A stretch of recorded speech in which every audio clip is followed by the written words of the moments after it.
Thank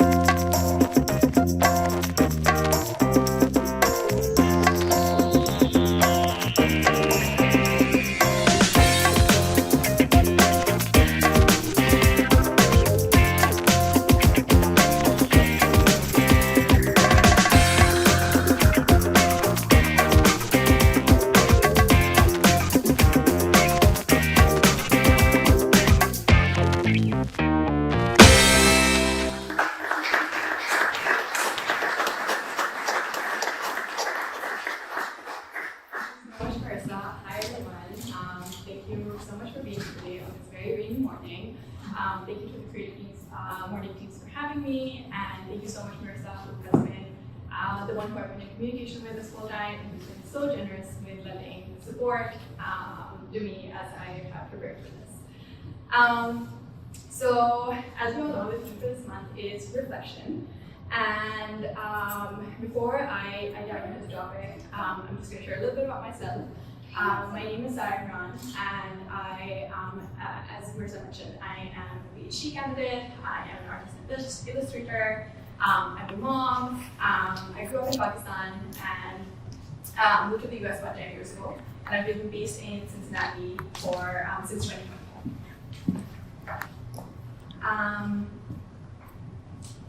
Before I dive into today's topic, I just want to start with a land acknowledgement that we are here on ancestral lands of several indigenous nations, including the Shawnee, Miami, Delaware, and others. The land known as Ohio comes from the Iroquois word Ohio, meaning good rivers. And it's important to recognize that indigenous people who cared for these lands for centuries continue to exist here today. Colonization is an ongoing process, and along with recognition of the fact that this land belongs to indigenous people, it should also come with a commitment that a commitment to advocate for indigenous people's rights and sovereignty now and moving forward. An incredible local resource is Urban Native Collective. I highly recommend looking into their offerings and what resources they provide. So, preparing for this talk has been an insightful journey, thinking about my life and reflecting on some pivotal and transformative moments of my life. Like most creatives, I am multi-passionate, but I did not grow up with this vocabulary. There are parts of myself that I felt like for the longest time were not compatible with each other, and I have to keep them isolated from each other. Very early on through societal conditioning, I was told that I could not make a livelihood from being a creative, and I'm seeing nods and smiles in the room, and that if I wanted to pursue creativity, that would always have to be just a side thing, a hobby, and something that was separate from what I was studying and my internships, my jobs, and my professional life. And so that is something that I did for a large chunk of my life. But despite a lot of neglect and chunks of time in my life where I didn't honor and cultivate my creativity, it did not give up on me, and it kept coming back at times that I needed it most. There's so many themes that I can think of when it comes to the topic of reflection, but I decided that for today's talk, I'm going to guide you through some parts of my life's journey and how parts of my life that, like I said, I used to keep very separate from each other. Over time, I've managed to bring them together with a lot of reflection, intention, and care. And the main theme of my talk is going to be that creativity makes everything better. It leads to a more balanced and harmonious and joyful life. And this is a lesson that I've learned after a lot of trial and error over the years. So before I go into talking a little bit about myself, I want to share where I come from. So much of coming to my own as an adult has been reflecting on where I come from. So I want to introduce you to my grandparents. These are my paternal grandparents, and these are my maternal grandparents. My paternal grandfather, Aslam, he was born in Amritsar, India, and then with his family, he immigrated to Karachi, Pakistan in 1947, when Pakistan became an independent and sovereign nation post-British colonization in 1947. My dadi, my maternal grandmother, was from Kashmir, and she, with her family, immigrated to Lahore. My maternal grandmother, Camila, was from Kabul, Afghanistan, and she migrated to Peshawar with her family. And my maternal grandfather, Azim, came from a family that had resided in Lahore for generations. So there's a history of migration and immigration, and a lineage of that I come from in my family. These are my parents, Zubi and Imran, and these are my siblings. When I reflect on my childhood, the words that come to mind are joyful, vibrant, carefree, and just happy. And for a very, very happy childhood, like that's a gift that I feel like I can never be grateful enough for my parents for giving me that. When I think about some of the early influences in my life, I think about warm and vibrant women in my life, lots of maternal figures beyond just my mother and my grandmother. I think about really delicious food, an abundance of art and culture. I grew up in the capital city of Pakistan, Islamabad, which is a really scenic city right at the base of the Margala Hills in Pakistan. And we had access to hiking trails and mountains and hills and rivers, and it was just a really beautiful place to grow up. Two big themes in my life, and now that I look back and reflect from a very early age, even before I had language to really describe how important they were to me. One was creative expression and art, and the other was a deep love of women, and which then resulted in a commitment to gender equity and gender justice. And again, these are deep-seated feelings that I had before I even had the words to describe or to articulate what they meant. So first, I'll start with art. In terms of my influences, as I mentioned, it's always very inspired and greatly loved the women in my life by nature, by traditional Pakistani motifs, and you can see these influences in my art. This was the first solo art exhibition that I had when I was in high school.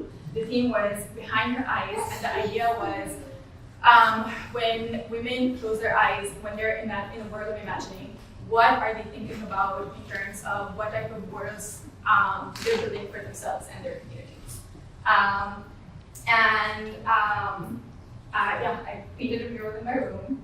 My first and only education in art was through this beautiful married couple over here.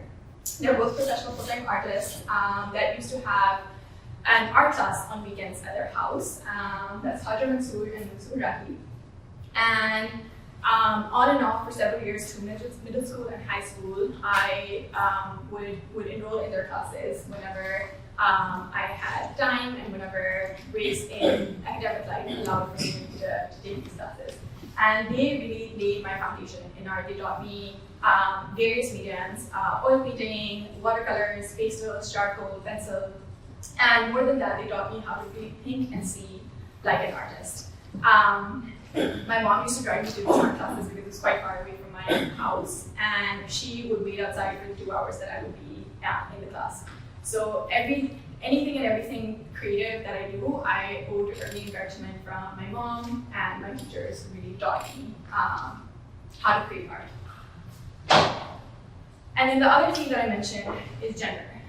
So growing up in a very patriarchal country, I saw a lot of patriarchal power dynamics and power relations in all of the relationships around me. And even though this was something that was never explicitly articulated, no one discussed it, no one challenged it, just like deep in my gut, I thought that something about this doesn't feel right.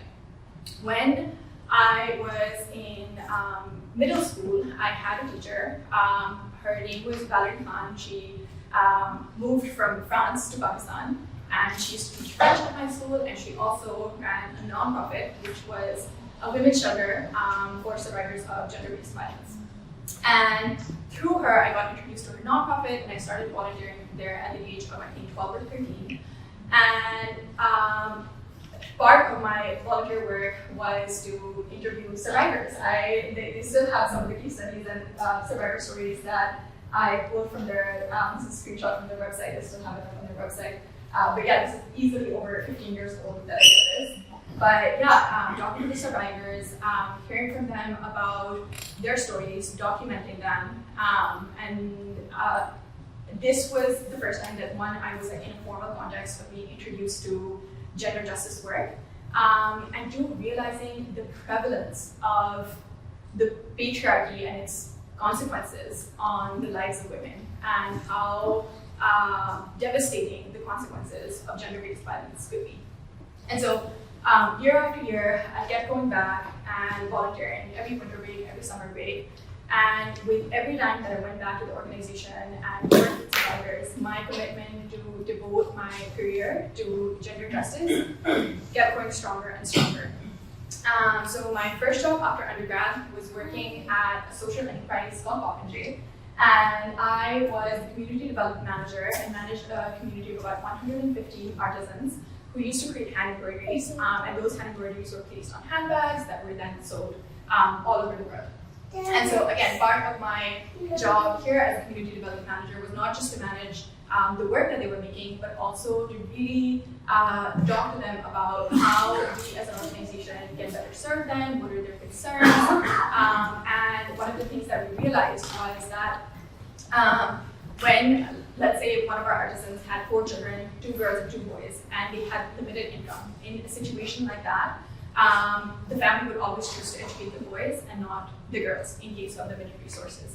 So one of the things that we ended up doing from that learning was creating a scholarship fund for girls, for daughters of our artisans. So just like having an ear to the ground in terms of what are their concerns and how can we better serve them. So I did this job for about 2 years before moving to the US to pursue my master's at Vanderbilt University. For those 2 years, I was fully focused on grad school, learning how to exist in a completely new environment, completely new culture, working alongside studying for the first time. And I think it goes without saying that at this point, art pretty much had no, I made no room for art in my life during this phase of my life. And I feel like now looking back, there were probably some serious signs of burnout because I wasn't taking that time to honor this part of myself, which I feel like is such a big part of who I am. So in 2016, 1 year after moving to the US, the 2016 election happened. And as we know, that set off a series of women's marches all around the world. In 2017, there were over 600 locations that had women's marches in around 84 countries. Just in the US alone, about 400 million women came out to protest. And this was really amazing and exciting to see. I attended the march in the city that I was in. But also, what ended up happening, like I said, was there was a domino effect where countries around the world had a women's march as well, including Pakistan. And so, for the first time in my life, I saw this massive movement, so many women in the tens of thousands coming out on the streets and marching for their rights. And it was so exciting for me, except the problem was that I was all the way in the US and I could not be part of this movement back home. So I thought about what are ways that I can get plugged into the movement in a way that feels meaningful and in a way that I can serve and support the cause, serve the cause. And at this point, I was following a lot of social justice artists and illustrators and seeing the powerful art that they were creating to support different social movements. And so this light bulb moment went off in my head, like maybe art is a way that I can support this movement. Maybe I can illustrate. But there was one problem. I didn't know how to illustrate. I had only ever worked in traditional media. I didn't know how to use digital media at all. But with the loving encouragement of my husband, as well as a Skillshare membership, I taught myself how to use Procreate and digital illustration so I could quickly and effectively create art and posters that would support the women's movement in Pakistan. So I'm going to show you some of the work that I've made for the Audit March over the year. Sorry, I didn't mention, Audit means women in Urdu. And that's why our movement is called Audit March. So So this series was part of a campaign called Chalne Do, which means let me walk. So here I represented women that are doing normal, mundane, everyday activities, such as a mom walking her daughter to school, two women exercising together, a woman walking home from grocery shopping. These are all things that everyone should have access to, but unfortunately, in most parts of Pakistan, women do not have access to public spaces in ways that are safe from harassment or that feel safe and secure. And so this was a campaign to talk about how women do deserve the right to have access to public spaces and to be able to do these normal everyday activities without fear of harassment. This is a poster that I created in my 5 years of Audit March. And I also, the women here represent women from different parts of the country. But I also wanted to share some behind the scenes of what goes into making a poster. So these are different sketches that I made for this. But in working with the rest of the team, we decided that these ones did not make the cut. This is ultimately what ended up happening. But just some behind the scenes into what goes into creating a poster that ends up looking something like this. There is a saying that there is joy in resistance. In any social justice movement, it's really important to have joy be a central part of the movement in order for it to be sustainable. And so all of these are an ode to feminist joy. This is one of my favorite posters that I've ever made. The word here says Azadi, which means freedom. Every year at our marches, we have performers who sing and dance. And on this one day in the whole year, women take up space in public spaces in a way that they're never able to otherwise. So dancing and singing in the streets would otherwise never happen, but on this day, just because there's safety in numbers and because of the unique context of the march, we have a lot of performances that happen on the street. So these are inspired by some of the joy that happened as part of our protests. One of the demands as part of the Art March Manifesto this year was asking for safety in women's shelters. So unfortunately, a lot of women's shelters in Pakistan are highly restrictive, they limit the movement of women, and they're also highly policed. And so for that reason, I envision what could a safe space look and feel like where women who have experienced a lot of trauma can come, and that can be a safe and soft landing space for them to heal. A lot of times women come with their children, and so what can that environment look like where women can actually come to a place of healing rather than coming from a place of patriarchal control to a different type of control in policing in the context of a shelter. So along with creating art for Audit March over the years, I've also created art for a number of other causes that I feel really strongly about. I made this years before I became a mom myself, inspired by friends of mine who either had non-traditional ideas of motherhood, had grown up with a different way. Motherhood basically looked different for them than one might normally think, than just like your typical biological relationship. And also friends of mine who were in the process of becoming mothers in a way that can be considered non-traditional. So just the fact that motherhood can take many different shapes and forms, and it can look like caring for a plant and a pet, it can look like being raised by a grandparent, it can look like pouring yourself into education, it can look like a loss, so it can look like lots of different things. Another cause that I care deeply about is Indigenous people's rights. I made this one in 2021, where we found out that unfortunately the news came out that 215 children's remains have been found in a former residential school, which aimed to assimilate Indigenous children in Canada. And basically 215 children were found. And at the same time, an Israeli aggression was happening in Palestine, specifically in the Sheikh Jarrah neighborhood. So this was to point out the parallels between ethnic cleansing that can happen years and across time, across space, but just what the parallels are and what the importance of solidarity is. We had so many politicians that came out and said that they were ashamed of this part of their dark history, but at the same time, we saw ethnic cleansing that was happening in real time, and it was we saw those same politicians not saying a word about what was happening in real time, but it was so much easier for them to condemn something that had happened hundreds of years ago. So I made both of these in the summer of 2020 when the Black Lives Matter protests were happening. There was a moment where Angela Davis, she came out to a protest and she emerged from her car and she had a fist up in the air, and I just thought this moment was so powerful and so inspiring. I love Angela Davis. I have learned so much from her work over the years. And so yeah, I made this illustration inspired by her. And as we know, in the wake of the pandemic, there was a rise in hate crimes against Asians. So I made this one to highlight the importance of interracial solidarity and the importance of showing up for each other and showing up for other communities outside of just our own. As I mentioned earlier, I'm now doing my PhD in political science. I study feminist movements in the global south.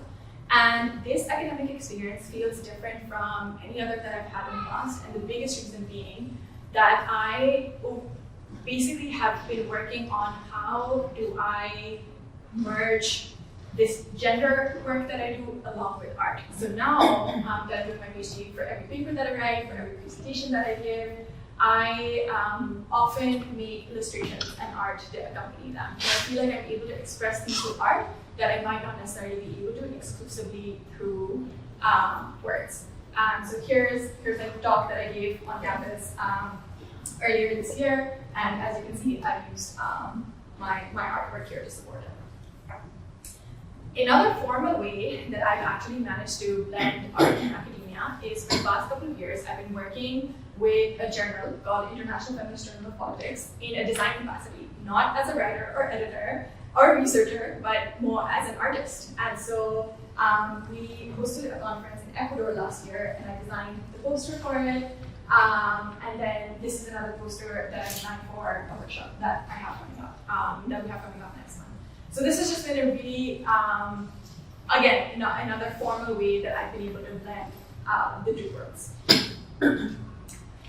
I became a mom in the summer of 2022, and when I was thinking about the theme, I was thinking about how, is there anything that forces you to reflect more than becoming a parent? Like, it is such an exercise in reflection where you reflect back to your own childhood, about what your own parent might have gone through as they were raising you, and so on and so forth. So, but again, with motherhood too, I feel so grateful to have been in a place where I was very connected to my artistic and creative side when I had a child, because I feel like I have been able to bring so much intentionality to documenting parts of motherhood, which I think I'll be so grateful for a few years down the line. So I'm going to share some examples of how creativity and art can also make the experience of motherhood just so much more vibrant.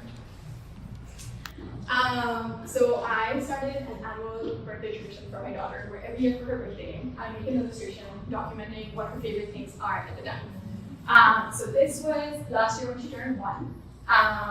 So these were some of her favorite things at the time. And then this summer she turned 2. And you can already see just the visual of like what an explosion in development that's happened here, and how many more things she now notices, cares about, likes. And yeah, this is a tradition that I'm excited to continue doing over the years, and it'll be a nice visual to see how it evolves and grows over the years.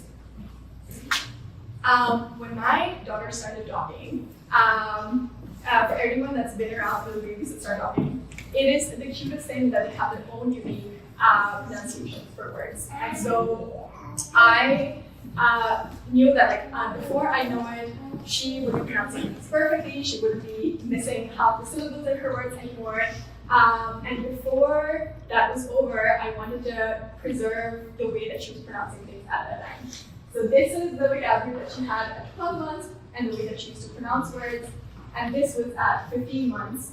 Again, you can see the visual of how many more words she knew, as well as her specific ways of saying that. My favorite is balloon was baya baya for a while. We're raising my daughter bilingual. My native language is Urdu, and I could not find any flashcards of Urdu that I liked. So I designed my own. And this is also another way that I've been able to honor where I come from, as well as I feel like do something for my daughter which will hopefully be meaningful to her as she grows up and is in touch with her language and her culture. When my daughter became a daughter, all of a sudden she went from being this immobile, babbling baby to a talking, laughing, funny, full of personality little toddler who was just saying and doing things that had my husband and I do a double date all the time. When did she learn how to say that? Or when did she learn how to do that? And so I started taking little moments that I wanted to remember, and every now and then I just make like a quick illustration as well as a reflection of whatever moment it was that I want to remember. I do this probably like once or twice a week. So for example, I documented the day she had her first mango of the season. We're a Pakistani family, so mangoes are a big deal in our household. Also like cooking and baking together, a trip to the library, making art together, trip to the zoo, what her favorite animals were at the time. We went to have pizza the other day, and she grabbed a fork and a knife and she started trying to have her pizza that way. And again, this was one of those moments where Anson and I looked at each other, did you teach her how to do that? No. Did you teach her how to do that? No. Where did she learn how to do that? So it was just felt like it was worth recording. Bringing it all together, I feel like the main thing that I realized as I was preparing this talk was just what a gift creativity has been to all aspects of my life, and the less I've tried to compartmentalize and keep things separate, the more in harmony my life and balance my life itself. And when I think of next steps, I know that I won't feel fully satisfied or content in a job that has me keep these things separate anymore. I want to have work that feels creatively fulfilling. And so as I think about what that can be, I also think about how there's such an abundance of design talent in Pakistan. Most women know how to make something with their hands. They know how to do hand embroidery, they know how to do pottery. Like, there's such an abundance of skill, but also unfortunately, most women don't have access to the formal economy. They're not able to monetize those skills even if they may want to. And so, hand embroidery in particular is one such skill which most women know. It's beautiful, but it's also there's a generations-old tradition in Pakistan for hand embroidery. But again, like I said, even if women want to monetize this skill, they're either severely underpaid for it or they're not able to access the jobs that feel fair and dignified.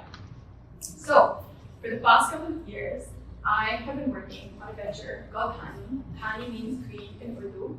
And the hope with this venture has been to build an organization that provides a platform to women where they can use their skills, such as hand embroidery, to create products where I hope to then connect that to a global platform, pay them whatever is above the market rate, but also offer so much more than a higher pay in the artisanship sector in Pakistan.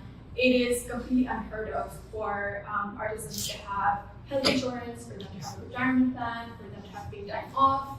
And so these are all systems level things that I would love to be able to introduce to an organization that I hope to build. So I am currently in a fellowship by the Boston Institute powered by the Western Foundation. It's a 6-month-long fellowship. We meet 3 times a week. It is really intense, but also it is helping me learn the ins and outs of building a business from scratch, which has been a really wonderful experience. share this, the exact words. So my dream for Thani is to represent the embodied practice for envisioning and building the world we want. A world where women can pursue their creative passions, contribute to their families, and live up to their full potential. I hope to build this through ethical, small-scale production, where every product tells a story of artisanship, sustainability, and care. So that is the dream, that is the goal.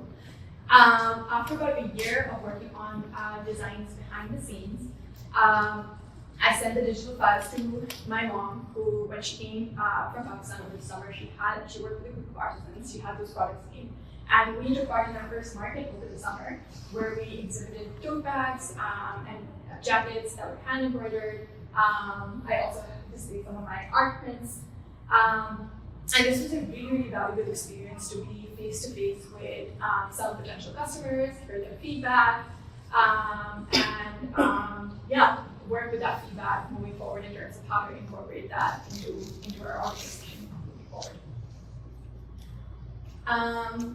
So in terms of next steps, like I said, there's an abundance of different types of techniques in Pakistan, but there are three in particular that I really love and that are also can be found in the area where my family is. The first one is called Fulkari.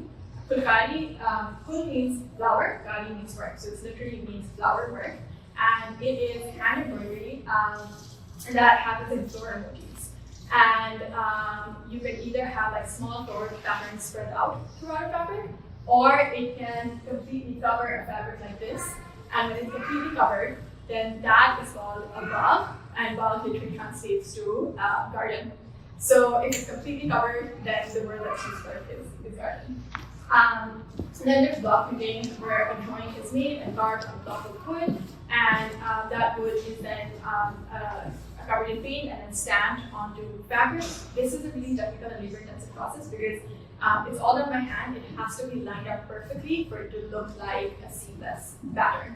A lot of times it's one print on top of another. If you see block printing that happens in multiple colors, that's even more technical because then you're placing not just one block, but then another block of a different color exactly on top of it. So this is also something that's a centuries-old tradition that has existed in South Asia.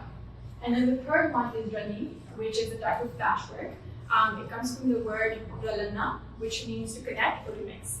And this is typically done by taking different pieces of fabric. It's super sustainable because it's typically scrap fabric that's put together to create something new and beautiful. So these are the techniques that I'm hoping to incorporate into my venture, and this is what we're working on developing. So overall, bring it all together. I feel like there's so many labels that everyone in this room is a creative. There's so many different passions that we have, and I'm so inspired by creatives who take their different talents and skills and create unique, beautiful careers for themselves. For all of the different labels that you have, I feel like my biggest takeaway for myself as I've reflected over the years is the more cohesive I try to have and be, the more balanced and rounded I feel, the more happy I feel. And so, yes, I'm an academic, I'm a feminist, I'm an illustrator, I'm an aspiring social entrepreneur.